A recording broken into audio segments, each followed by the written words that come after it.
കഞ്ചിക്കോട് ഭീതി പരത്തി വീണ്ടും കാട്ടാനയെത്തി. കഞ്ചിക്കോട് നിവാസികളെ വിറപ്പിച്ചുകൊണ്ട് ജനവാസ മേഖലയിൽ വീണ്ടും കാട്ടാനയെത്തി. അസിസി ഇംഗ്ലീഷ് മീഡിയം സ്കൂളിലാണ് വീണ്ടും കാട്ടാന ഇറങ്ങിയത്. ബുധനാഴ്ച പുലർച്ചെയാണ് സ്കൂൾ ഗ്രൗണ്ടിൽ ആനയെത്തിയത്.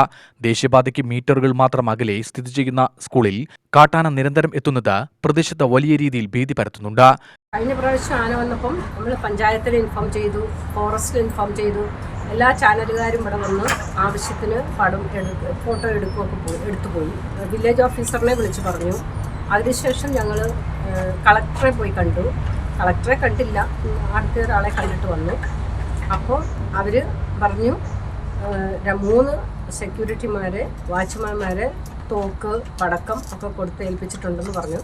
ആ 2 ദിവസം 2 പടക്കം ഞങ്ങൾ കേട്ടു. ഇനി അതിനുശേഷം അവരുടെ പടക്കമൊന്നും ഞങ്ങൾ കേട്ടിട്ടില്ല. ഞങ്ങൾക്കിവിടെ ജീവിക്കാൻ തന്നെ പേടിയാകുന്ന ഒരു അവസ്ഥയിലാണ് ഇപ്പോൾ ഞങ്ങളുടെ നീക്കം. ഇവിടെ ജീവനിൽ തന്നെ സ്കൂളിലെ പിള്ളേരുടെ കാര്യത്തിൽ ഒക്കെ ഞങ്ങൾക്ക് ആശങ്കയുണ്ട്. ജനവാസ മേഖലയിലൂടെയാണ് കാട്ടാന സ്കൂൾ ഗ്രൗണ്ടിൽ എത്തുന്നത്. UTV news, Palakkad.